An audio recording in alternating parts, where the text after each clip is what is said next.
안녕하세요. 저는 경기도에서 반찬 가게를 하고 있는 애청자입니다. 지금도 가게에서 열심히 사연들을 들으며 제 사연을 끄적이고 있는데요. 정말 들으면 들을수록 기가 막힌 사연들이 많더라고요. 세상은 넓고 여러 종류의 사람이 있다지만 어쩜 그렇게도 다양하고 파렴치한 사람들이 많은 건지 들을 때마다 놀라곤 합니다. 물론 저에게도 그런 파렴치한 인연이 있긴 했었어요. 그건 바로 다들 예상하다시피 시댁 식구들과 남편이었어요. 전 그런 남편과 이혼을 한 지 8년이 다 되어 가는데요. 제가 어떤 결혼 생활을 했고 어떻게 이혼하게 되었는지 한번 들어보실래요? 저와 남편은 회사에서 만난 사이였어요. 전 고졸 출신인 경리였고 남편은 4년제 대학을 졸업한 회사 직원이었죠. 당시 제 나이 23살, 남편 나이는 31살. 7살 차이의 남편이 남자로 보이지 않았고 그래서 시선조차 주지 않았는데 어느 순간부터 자꾸만 제 옆을 어슬렁거린다 싶더니 어느 날엔 남편이 대뜸 고백을 해오더라고요. 희원 씨, 저 희원 씨 좋아합니다. 저하고 진지하게 만나주시면 안 될까요? 네? 저를요? 전 상우 씨 남자로 본 적이 단 한 번도 없어요. 나이 차이도 그렇고 전 아직 연애하고 싶은 마음이 없는걸요. 그깟 나이 차이 제가 느껴지지 않게 노력할게요. 그리고 연애가 정 싫으시면 저하고 밥 딱 3번만 먹어주세요. 그 뒤에도 제가 싫으시다면 다신 이런 이야기 꺼내지도 않겠습니다. 결국 전 남편과 밥을 3번 먹게 되었고 그 뒤로도 이어진 적극적인 구애에 결국 연애를 시작하게 되었습니다. 연애를 하는 2년 동안 참 좋았습니다. 중학교를 졸업할 무렵 사고로 부모님을 잃고 늘 혼자였던 제게 든든한 내 편이 생긴 기분이 들기도 했어요. 남편은 연애하는 내내 저에게 큰 버팀목이 되어주며 끊임없이 저의 행복을 응원해 주었어요. 그런 남편을 보며 이런 사람이 내 남편이 되면 좋겠다고 생각을 했고 그렇게 저흰 결혼까지 하게 되었어요. 결혼 과정이 순탄하진 않았어요. 시댁에선 고아나 다름없는 제가 반가울 리 없었고 전 그런 시댁의 반응이 당연하다고 생각했으니까요. 아들, 아무리 생각해도 이건 아니다. 아무리 며느리 자리는 좀 낮춰서 데리고 온다고 한들 부모가, 아니, 이건 좀 아니지 않니? 엄마, 그런 말 하지 않기로 했잖아. 그리고 희원이 부모님이 일찍 돌아가신 게 희원이 잘못이야? 그건 어쩔 수 없는 사고였다고 그랬잖아. 보육원에서 자란 것도 아니고 희원이 부모님 희원이 사랑으로 키워주셨고 그래서 그런지 희원이도 따뜻하고 좋은 사람이야. 난 그런 희원이를 사랑하고. 그러니까 엄마도 그런 말로 희원이 상처 주지 마. 내가 많이 사랑하는 사람이야. 아니 이 녀석이. 하여튼 엄마는 이 결혼 좀 더 생각해 봐야겠다. 아무리 생각해도 걸리는 게 한두 가지가 아니야. 네, 알겠습니다. 저 역시 부모님이 반대하시는 결혼은 하고 싶지 않습니다. 부모님이 반대하시는 데엔 이유가 다 있다고 생각하는 주의라 어머니 말씀 잘 알아들었고 염려하시는 일 없도록 하겠습니다. 남편을 사랑하지 않았던 건 아니었어요. 하지만 반대하는 결혼은 저도 싫었던 터라 저 역시 결혼을 하지 않겠다고 했고 저를 도저히 포기할 수 없었던 남편이 시댁과 저를 오가며 끊임없이 노력한 끝에 결혼을 하게 되었습니다. 그렇게까지 반대하던 시댁도 결국엔 허락을 했으니 잘 지낼 수 있을 거라 생각했는데 그건 저의 착각이었어요. 결혼을 하고 난 후 시모는 결혼 허락이 무색할 만큼 저를 홀대하기 시작했어요. 처음엔 그 홀대가 참 무섭더라고요. 드디어 저에게도 가족이 생겼다고 생각하며 정말 친부모님처럼 모시고 살고 싶은 마음이 가득했는데 이런 저의 마음과는 달리 저에게 돌아오는 건 모진 홀대였으니까요. 나이가 어려서 애라도 빨리 가질 거라고 생각했더니 그것도 아니고 널 도대체 어디에다 쓴단 말이니? 고아나 다름없어서 보고 배운 것도 없어. 그렇다고 배우기를 많이 배웠나? 고작 고등학교 겨우 졸업해서 회사 격리나 하던 거 며느리로 받았더니 도무지 영 쓸 데가 있어야지. 내 원, 너 임신하려는 노력은 하고 있는 거지? 혹시나 하는 말인데 신혼생활 어쩌고 하면서 임신 미루고 있는 거면 당장 쫓겨날 줄 알아? 아니에요. 남편도 그렇고 저도 그렇고 임신하려고 노력하고 있어요. 그러니까 조금만 더 기다려 주세요. 넌 매번 기다려 달라고 하더라. 도대체 언제까지 기다리라는 말인지. 하여튼 난 분명 말했다. 버튼 생각하면 당장 쫓아낼 거라고. 네, 죄송해요. 그 죄송하다는 말도 이젠 지겹다 지겨워. 참 바보 같지 않나요?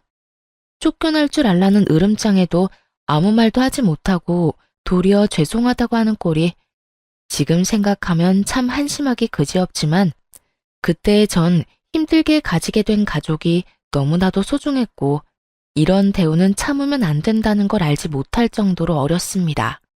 거기에다 결혼을 하며 일까지 그만두게 되었으니 저에게 조언을 해줄 사람이 곁에 없었던 것이었죠. 그야말로 단절된 생활 속에 반복되는 홀대.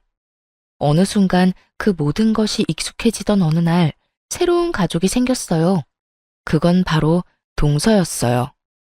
동서는 저와는 달리 엘리트 코스를 거친 사람이었는데 직장도 좋은 곳이라 시집 오기 전부터 시모의 사랑을 한 몸에 받았죠.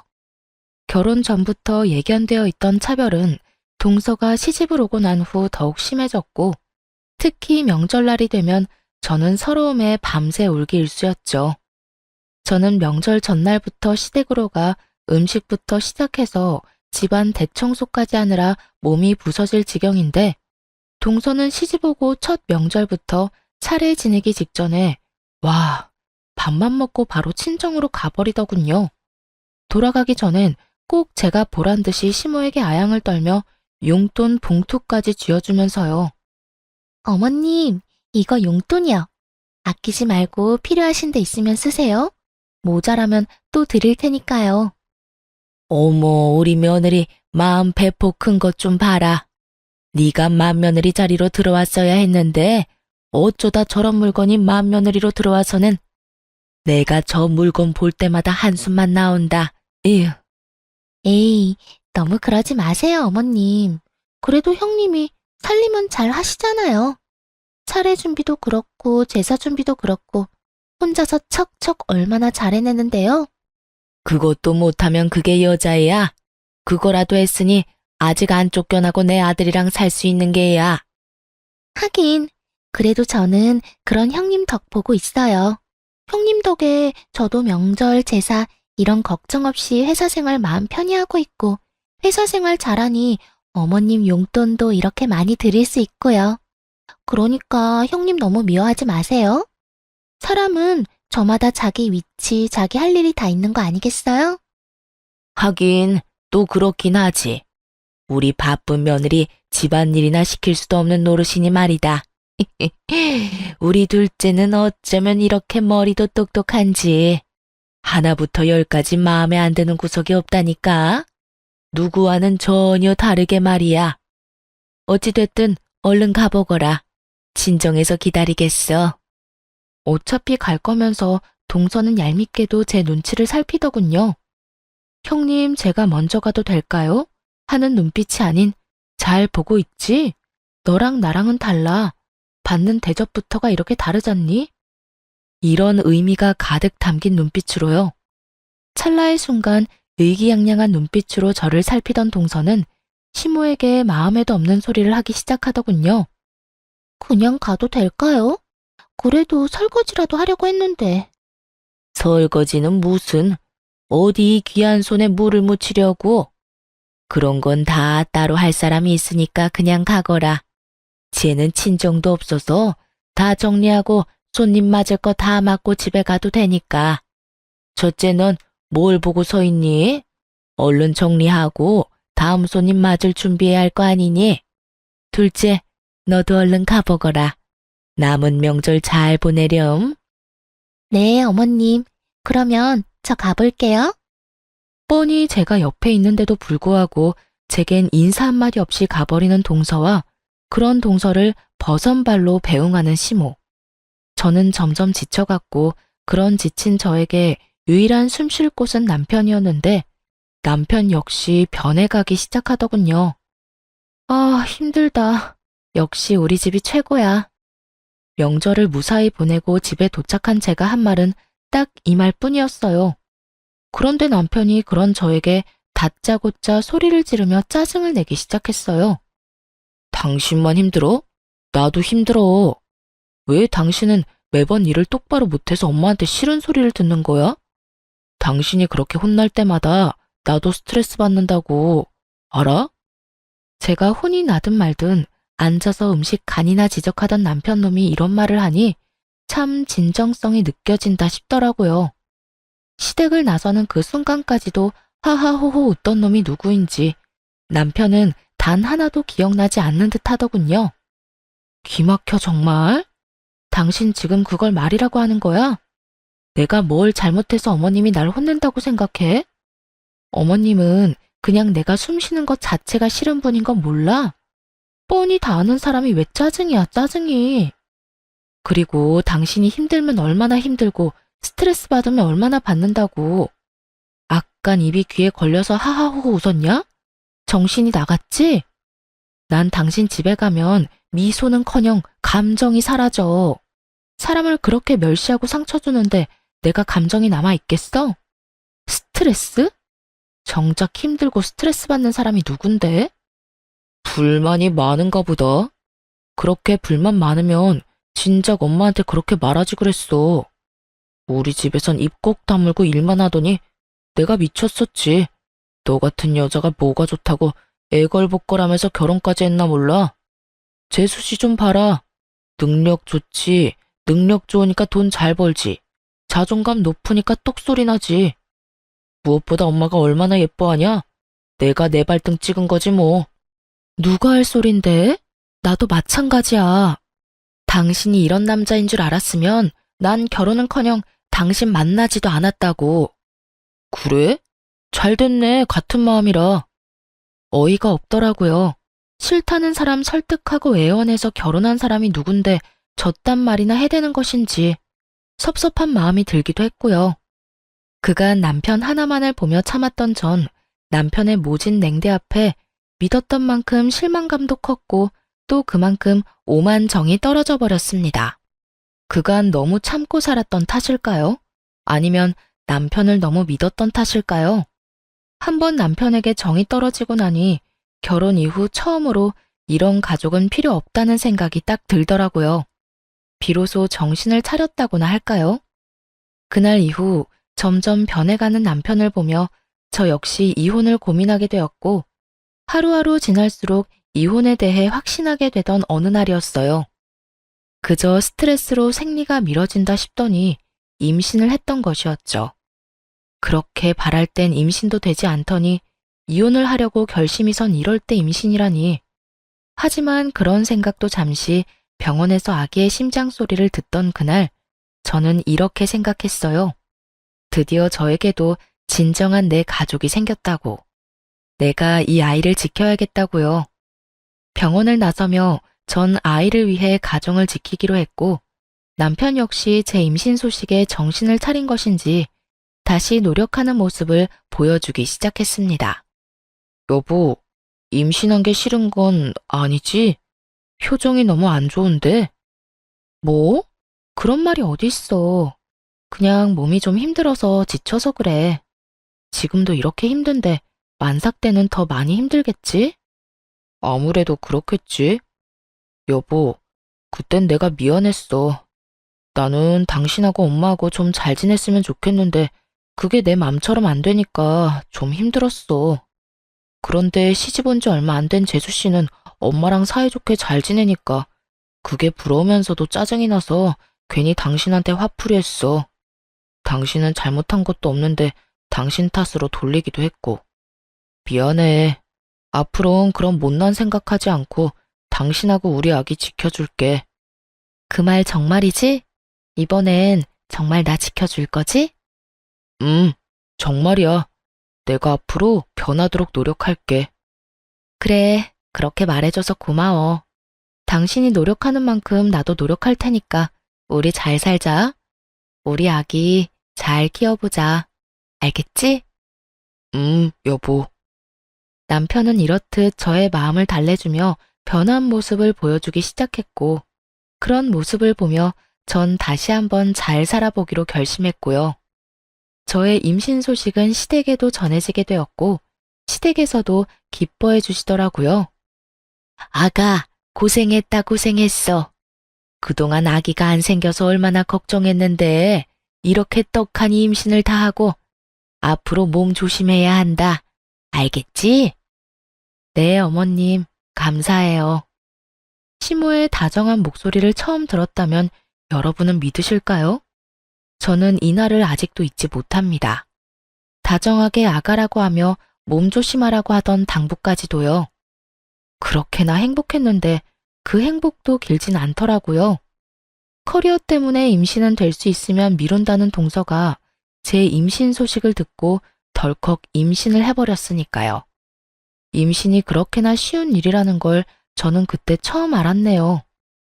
하여튼 동서가 임신을 하며 자연스럽게 임산부로서의 대우는 고스란히 동서에게로 가게 되었고, 동서는 아들, 저는 딸을 낳게 되며 차별은 더욱 심해져만 갔습니다.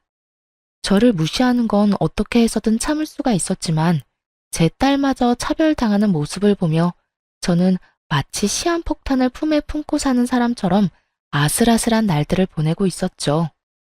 그러던 어느 날 일이 터지고야 말았습니다. 그 당시 시모의 건강이 조금 좋지 않아 저는 자주 시댁에 들리며 먹거리를 해주곤 했었는데, 그날도 마찬가지로 5살 된 딸과 함께 시댁에 간 날이었어요. 한여름 그 더운 날씨에 땀을 뻘뻘 흘리며 음식을 다 해놓고 나니 동서가 아들을 데리고 시댁으로 들어오더라고요. 조카는 자연스럽게 시모의 곁에서 놀기 시작했고, 동서 역시 자연스럽게 주방으로 들어오더니 늘 그렇듯 저에게 시비를 걸며 음식을 챙기기 시작하더군요. 어머, 반찬 많이 했네. 나 좀 가지고 가도 되죠? 마음대로 해. 어차피 반찬 가지러 왔으면서 묻기는 왜 물어? 예의상 묻는 거죠. 친정에서 예의를 가장 중시하며 저를 키워주셨거든요. 아, 친정 이야기하면 형님이 좀 서글퍼지려나? 그냥 예의를 중시하며 컸다. 이 정도로 마무리하죠.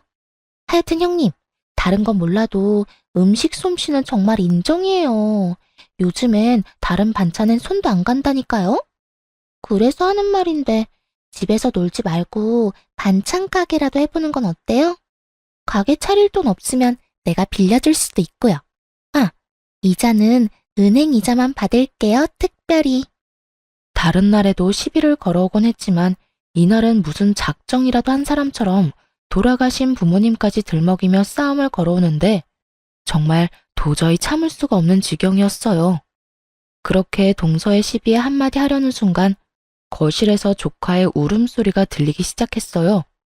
저와 동서는 동시에 거실로 뛰쳐나갔고 울고 있는 조카를 뒤로 한 채 시모는 제 딸아이의 팔을 잡고 얼굴에 손가락질을 하며 고함을 치고 있었어요.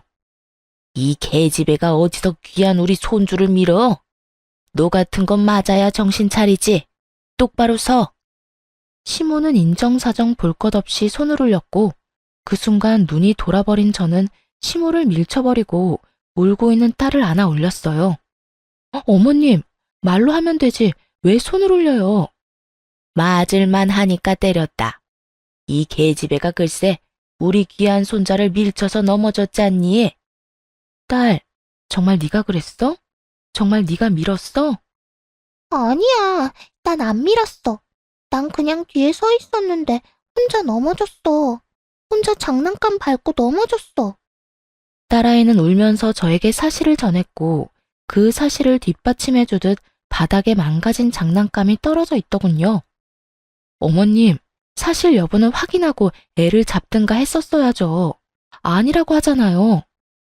아니 형님, 해도 해도 너무하네. 아무리 자기 딸이라고 해도 그 말을 다 믿는 거예요?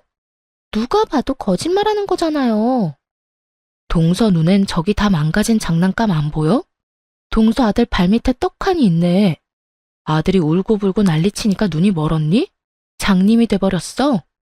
상황 파악 못하고 소리 질러대지 말고 그 입 다물어. 진짜 눈알 돌아버리게 화난 사람은 지금 따로 있으니까. 처음이었습니다. 시모에게 그렇게 큰 소리를 친 것도, 동서에게 그렇게 거친 말로 화를 낸 것도요.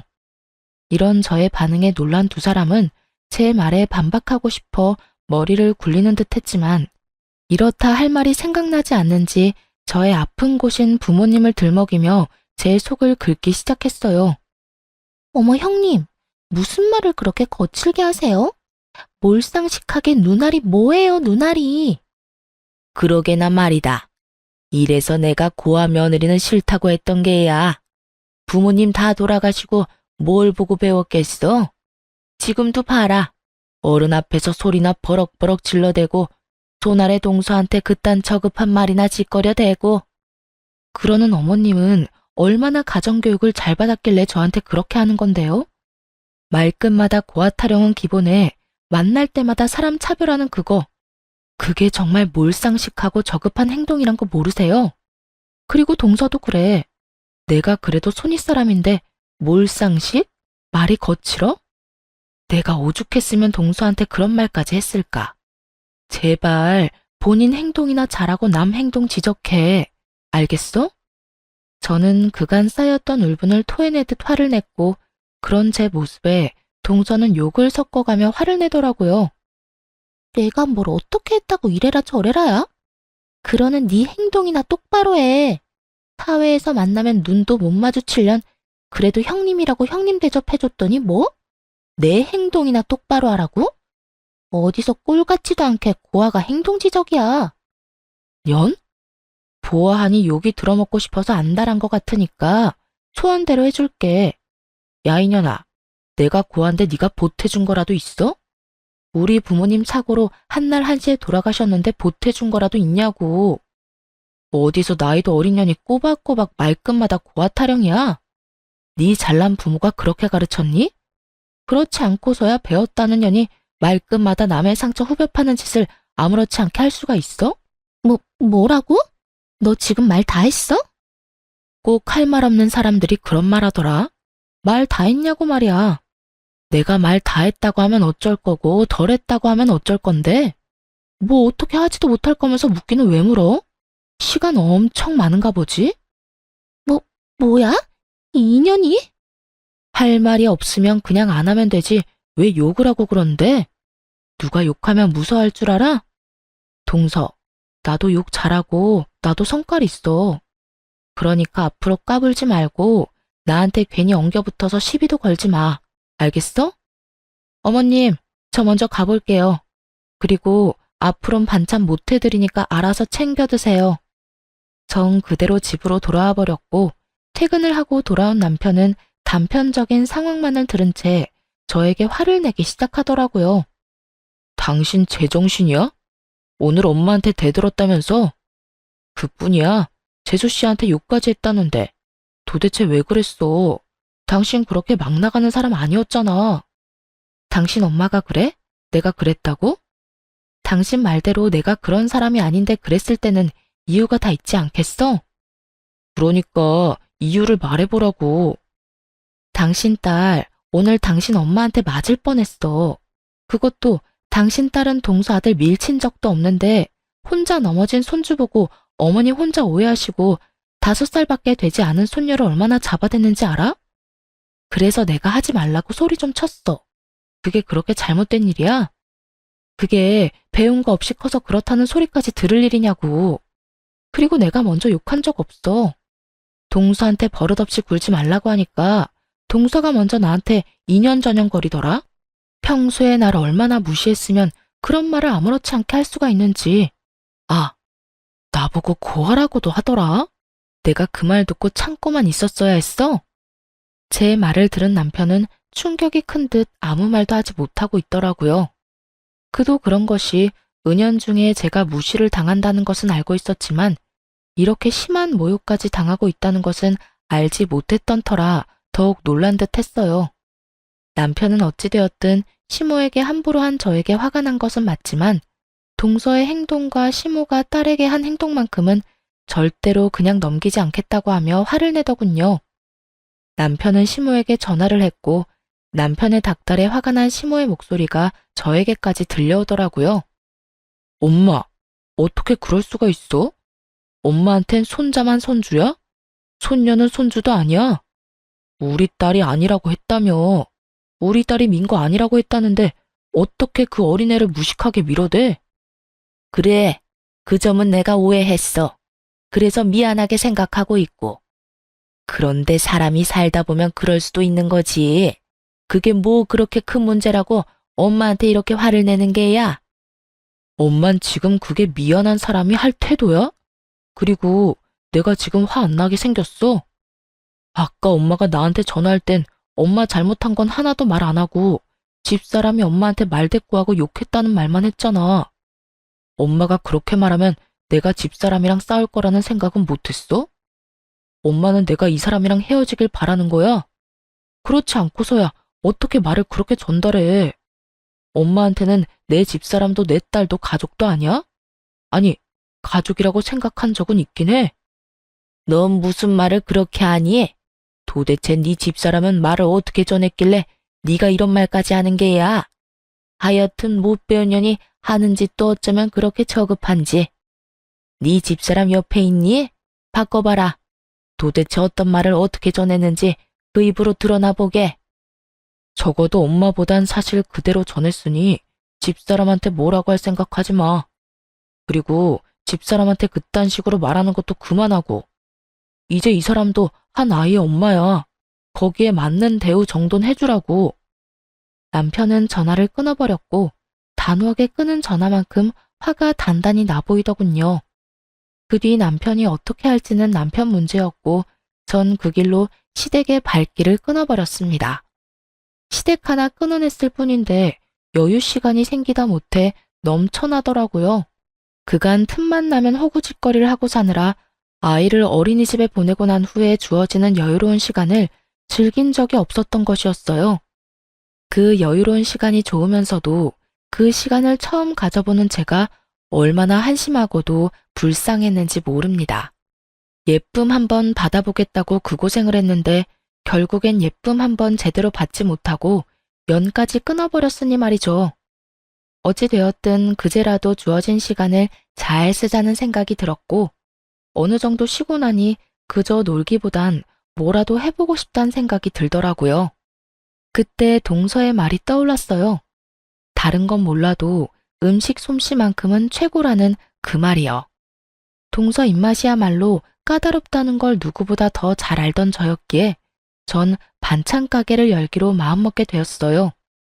남편의 도움을 받을 수도 있었지만 그러지 않았습니다. 전 그간 쓰고 남겨뒀던 부모님의 유산으로 자그마하게 반찬집을 열게 되었고 딸을 케어해야 한 탓에 긴 시간을 쓸 순 없었지만 시간 대비 꽤 괜찮은 수익을 얻을 수 있었어요. 하루가 다르게 매출은 올라가고 있었고 전 활기를 되찾으며 자존감도 되찾고 있었습니다. 이런 저의 변화를 남편은 눈치채지 못하고 있었는데 그 당시 남편은 이런 저의 변화를 알 노력조차 하지 않을 만큼 가정에 관심이 없었어요. 여보, 저기 나 할 말이 있는데. 나 피곤해. 중요한 말 아니면 나중에 해. 늘 이런 식이었던 터라 반찬 가게를 하고 있다는 사실조차 말할 틈이 없던 상황이었죠. 그렇게 비밀로 할 생각도 없던 비밀이 생기는 사이 남편의 행동은 점점 이상해지더군요. 외박을 한다거나 퇴근 시간이 늦어진다거나 하는 일은 없었지만 딸을 대하는 행동이 달라졌달까요? 다른 건 몰라도 딸에게만큼은 진심으로 잘 대하던 남편이었는데 그마저도 소홀해진다 싶더니 어느 순간부턴 딸과 눈조차 마주치지 않는 날들이 길어지더라고요. 저는 직감적으로 남편에게 다른 여자가 생겼음을 알아챘고 저의 예상대로 남편은 다른 사람도 아닌 회사 격리 직원과 바람이 났던 것이었어요. 많이 본 상황에 그저 웃음만 나더라고요. 다른 사람도 아닌 제가 과거에 일하던 그 자리에서 지금 현재 일하고 있는 격리라니 어이가 없기도 하고요. 제가 결정적으로 남편의 외도를 알게 된 것은 편지였어요. 글쎄 상간녀가 40대 유부남 남편을 위해 쓴 편지를 남편의 옷가지에서 발견하게 된 것이었죠. 그중 뇌리에 담긴 구절이 있습니다. 자기야, 우리는 이렇게 사랑하고 애절한데 우리의 사랑을 마음껏 드러내지도 못하는 이 현실이 너무 슬프다. 그저 우리가 조금 늦게 만나고 조금 늦게 깨달은 것뿐인데 그걸 외도라고 손가락질할 사람들이 밉기도 하고 말이야. 사랑이 죄는 아닌데 자기도 그렇게 생각하지? 이 무슨 고귀한 척인지 모르겠더라고요. 네, 사랑은 죄가 아니겠죠. 하지만 불륜은 죄가 되지 않을까요? 이렇게 한 사람 인생을 송두리째 망가뜨리고 나아가 내 딸의 아빠 자리마저 빼앗아가는 것이 불륜인데 어떻게 그걸 죄가 아니라고 할 수 있는 것인지 손편지 귀한 요즘 세상에 편지까지 써주면서 추악한 외도를 풋풋한 연애로 포장하는 두 연놈을 보며 저는 이혼을 결심하며 이만 남편을 놓아주기로 했습니다. 어차피 자식 생각해서 이혼 결혼이었고 여자에게 미쳐서 딸에게마저 소홀한 남편은 저도 필요가 없었으니까요. 증거야 남편 놈의 휴대전화를 통해 차고 넘치게 확보한 상태였고 남편에게 이혼 통보를 하던 날 남편의 반응이 저의 마음을 더 확고하게 해주었어요. 이거 좀 볼래? 이게 다 뭔데?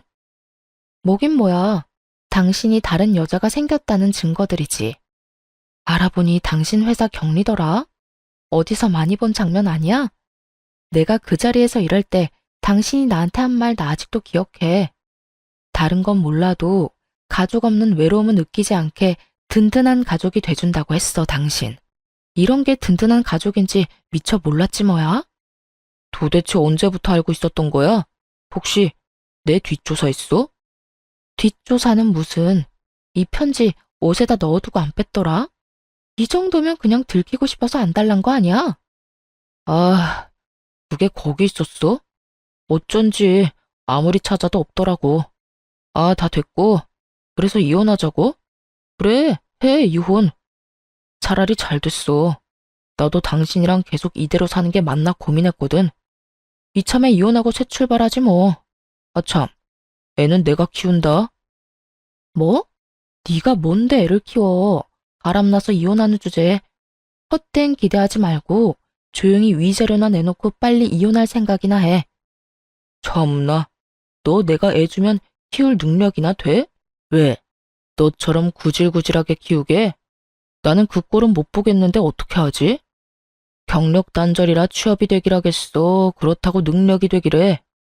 괜히 한순간 잘못된 선택으로 애까지 고생시키지 말고 내가 키운다고 할 때 순순히 내놔. 애가 물건도 아니고 물건 달라는 듯 내놓으란 남편을 보며 정말 갈 때까지 갔구나 싶더군요. 무슨 일이 있어도 딸만큼은 포기할 수 없었던 전 사실 반찬 가게를 하고 있음을 이야기해 주기로 했죠. 그딴 걱정은 하지 마. 당신이 바람 피우면서 정신 못 차리고 다니는 사이에 나 가게 열었어. 반찬 가게. 뭐? 반찬 가게?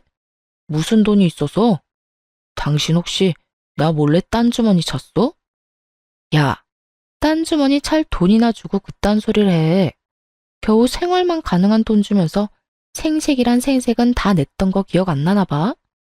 내 가게에 당신 돈 땡전 한 푼 들어간 거 없으니까 괜히 침 흘릴 생각하지 말고 내 돈벌이는 내가 충분히 하고 있으니까 양육권이나 포기해.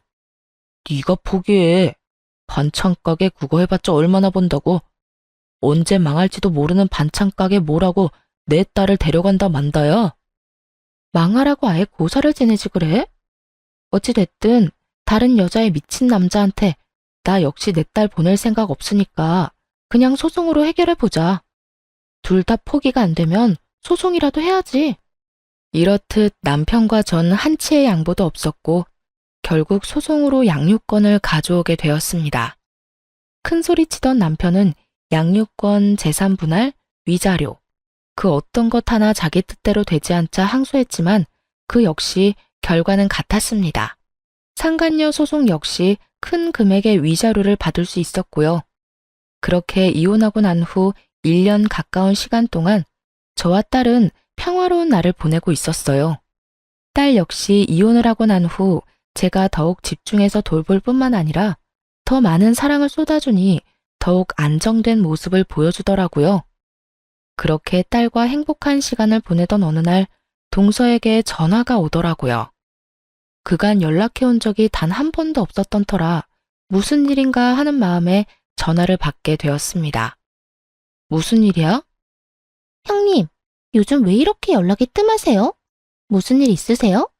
아주버님도 그렇고 형님도 그렇고 연락도 없고 시댁에 오지도 않아서 전화해 봤어요. 말하는 꼴을 보니 제가 이혼한 것을 전혀 모르고 있는 듯 했어요.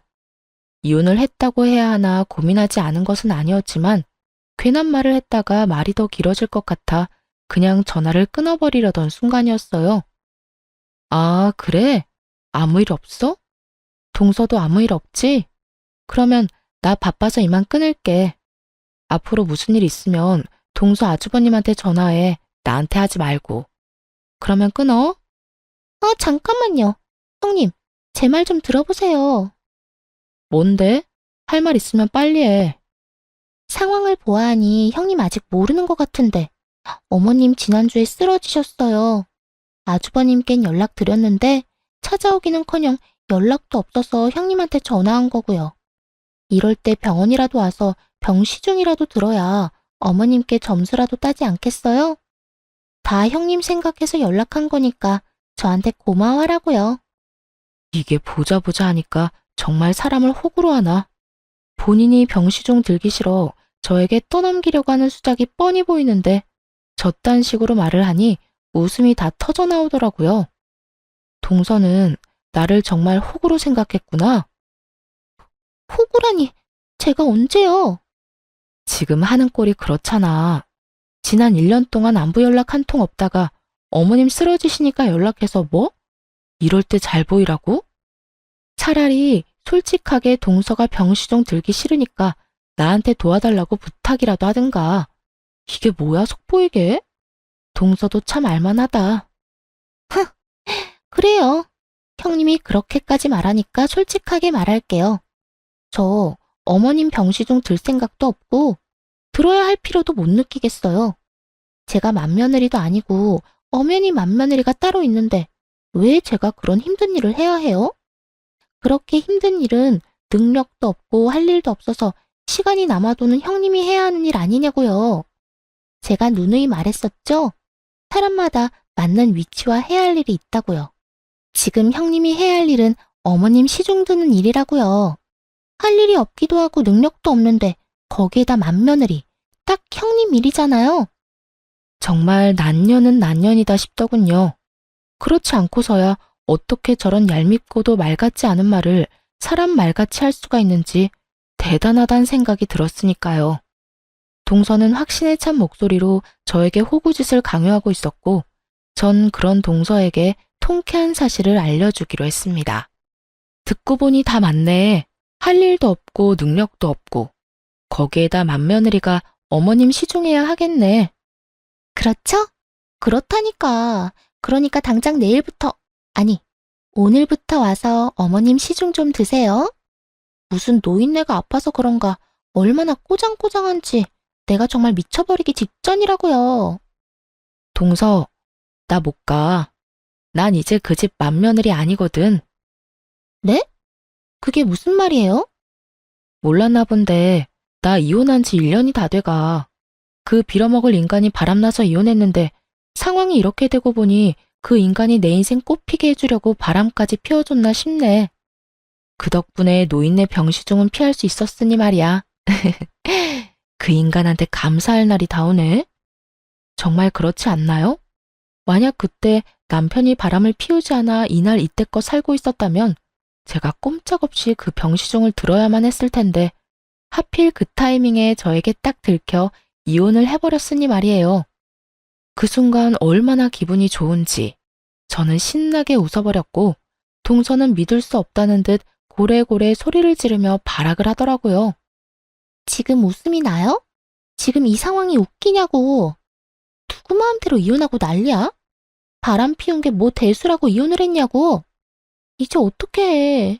꼼짝없이 내가 저 노인네 떠맡게 됐는데 이제 어떻게 하냐고. 지금 일주일 병시중도 끔찍한데 앞으로 어떻게 해? 그 순간이었어요. 동서가 미쳐 날뛰는 소리와 함께 서방님의 목소리가 들려오더라고요. 이게 다 무슨 소리야? 당신 지금 우리 엄마한테 노인네라고 했어? 끔찍! 당신 우리 엄마 시중 드는 게 그렇게 끔찍했어? 아니, 그게 아니라 여보. 내 말은 그게 아니었어. 두 사람이 다투는 소리가 들려왔고 전 전화를 끊어버렸어요. 평소 전시모라면 끔찍하던 전시동생이니 그 끝은 뻔하지 않겠어요. 그 후론 한동안 조용하다 싶었는데 반년쯤 지났을 때 전 남편에게서 연락이 오더군요. 그 당시까지 남편은 딸아이를 한 번도 보러 오지도 보고 싶다는 말조차 없었지만 혹시나 하는 마음에 연락할 방법은 열어두었던 것이었죠. 아무리 제가 이혼을 했다고 한들 제 마음대로 천륜을 끊을 수 없는 것이기도 했고 딸아이가 아빠가 보고 싶다고 한다면 언제든 만나게 해주고 싶었으니까요. 전 남편의 연락에 저는 오로지 딸을 생각해 전화를 받게 되었고 전 남편은 이러한 제 생각과 기대를 저버리기에 충분한 인간이었습니다. 여보, 잘 지냈어? 우리 딸은 잘 지내지. 못 지낼 이유가 없으니 잘 지내지. 이때껏 연락 한 통 없더니 왜 전화했어? 그게 우리 엄마 편찮으시다는 이야기 들었지? 재수 씨가 당신하고 통화했다고 하던데. 그게 왜? 그냥 솔직하게 이야기할게. 사실 나 그 여자랑 헤어졌어. 당신이랑 이혼하고 결혼은 따로 안 하고 같이 살긴 했는데 글쎄 그 여자가 우리 엄마 쓰러졌다는 소식 듣더니 사람이 변하더라고. 계속 짜증만 내고 밖으로 돈다 싶더니 내가 엄마 모시고 싶다는 말 꺼내자마자 집을 나가버리더라. 내가 어이가 없어서. 자긴 누구랑 달라서 가정교육 잘 받았다고 그렇게 자랑처럼 말하더니 그게 가정교육 잘 받은 사람의 태도야. 하여튼 그 여자 회사까지 그만두고 도망갔어. 그런 이야기를 왜 나한테 하는 거야? 설마 나한테 뭐 동정심 같은 걸 바라는 거야? 설마 양심도 없이? 동정심을 바란다고 해도 양심도 없다고 생각했을 텐데 전 남편은 생각보다 더 파렴치한 인간이더라고요. 동정심은 무슨. 우리 다시 결합하자고. 나 다시 당신한테 돌아갈 수 있어. 당신 나 아직 사랑하는 거 다 알고 있어. 그러니까 아직 전화번호도 안 바꾸고 내 전화 기다렸다는 듯이 받은 거 아니야? 착각도 유분수지. 아이 생각해서 연락할 수단을 막지 않고 아이 생각해서 전화 한 통 받은 것이 어떻게 사랑으로 변질될 수 있는 것인지 전 남편의 뇌 구조가 궁금해질 지경이었어요. 여기까지만 해도 기가 막히고 코가 막히는 지경인데 그 다음에 흘러나오는 남편의 말은 더욱더 가관이었습니다. 이 와중에 조건도 있어? 당신이 우리 엄마 좀 모셔줘. 동생네도 이혼할 것 같더라. 재수씨가 뭐 엄마 욕을 하다가 들켰다나 뭐라나. 잘 풀려서 이혼까진 안 한다고 하더라도 당신도 알다시피 재수씨는 능력이 좋긴 하지만 싹수가 없잖아. 아픈 우리 엄마 탈들이 모실 사람은 안 된다 이거지. 그러니까 당신이 좀 모셔줬으면 좋겠어. 엄마가 특별히 우리 엄마 집에 들어와서 살아도 좋다고 했으니까 엄마 집에서 새 출발해보자. 얼마나 의기양양하게 큰 인심 쓴다는 듯 이야기하는지 모르는 사람이 본다면 제가 제발 같이 살아달라고 죽어라 매달리고 있는 상황이라 착각할 만큼 당당하더군요. 화도 나지 않았어요. 도리어 어이가 없어 웃음이 다 나더군요. 저는 한바탕 크게 웃어주곤 남편에게 이렇게 말해주었습니다. 야, 정신 차려. 머릿속에 얼마나 꽃받치면 그딴 말도 안 되는 생각을 하고 있는 거야? 요즘 드라마 작가라도 하니? 어디서 이상한 막장 결말을 쓰고 있어? 뭐? 너 지금 말 다 했어? 내가 돌아가 준다고 하면 고맙다고 절은 못할 망정 뭐? 정신 차리라고? 나라고 네가 좋아서 돌아간다는 줄 알아? 다 네가 불쌍해서 그런 거야. 부모도 없고 애 혼자 키우는 이혼녀. 누가 봐도 불쌍한 너한테 내가 큰 인심 쓰는 거라고. 야, 이 미친놈아. 그딴 인심 필요도 없거든? 마지막으로 한 번만 말할 테니 잘 들어. 네가 돌아오고자 하는 네 가정은 이제 없어. 진작 우린 끝났고 끝난 관계에 다시 시작은 없다는 말이야. 그러니까 네 엄마는 네가 알아서 모셔. 정 안 되면 요양원에 모시던가. 그 김에 너도 입원 좀 하고. 착각도 그 정도면 중증으로 보이니까. 아참, 그리고 내가 네 연락을 받은 건 내 딸 때문이었어. 나한텐 네가 갈기갈기 찢어 죽여도 모자란 놈이지만 내 딸한텐 아빠니까. 그런데 너 하는 꼴 보니까 이젠 다 필요 없겠다. 나 전화번호 바꿀 거야. 그리고 내 딸도 너 같은 아빠는 보고 싶지도 않다고 하니 앞으로 다신 연락 닿는 일 없도록 하자. 혹여나 길거리에서 마주치더라도 아는 척도 말고. 그게 네가 할 수 있는 아빠로서의 마지막 일이라고 생각하고 우리 좀 잊고 살아. 전 전화를 끊어버렸고 바로 번호를 바꿔버렸습니다. 혹시 모르는 상황에 대비해서 전 남편의 번호 역시 차단해버렸고요. 그렇게 인연은 끊어졌고 7년이란 세월이 지났네요. 하루하루는 참 길었는데 돌이켜보니 시간 참 정신없이 빠르게 흘렀다 싶어요. 딸은 어느새 중학생이 되었고 사춘기가 오는가 싶더니 요즘엔 또 사랑스러운 딸의 모습으로 돌아왔어요. 친구들과 시간을 보낼 때도 있지만 꽤 많은 시간을 가게로 와 저와 함께 시간을 보내주기도 하는 마음 깊고 착한 딸입니다. 전 늘 딸에게 아빠가 보고 싶다면 엄마는 신경 쓰지 않고 만나라고 하지만 딸은 그저 웃을 뿐 따로 아빠를 만나고 있는 것 같진 않아요. 그 어린 나이에 상처를 받은 것인가 하는 생각이 들기도 하지만 딸의 말론 아빠의 기억이 흐릿할 뿐더러 좋았던 기억도 별로 없어 굳이 만나고 싶지 않다고 슬그머니 자신의 마음을 전해오더군요. 전 그런 딸이 때론 안쓰러울 때도 있지만 그럴수록 딸과 더 많은 시간을 보내려고 노력하며 지내고 있어요. 반찬 가게는 제법 자리를 잡았고 더 큰 평수로 옮긴 지 2년이 되었네요. 전 이제 곧 식당 오픈을 앞두고 있습니다.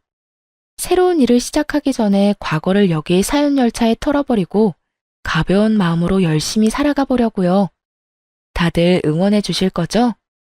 지금까지 제 긴 사연 들어주신 여러분들 감사합니다. 좋은 하루 되세요.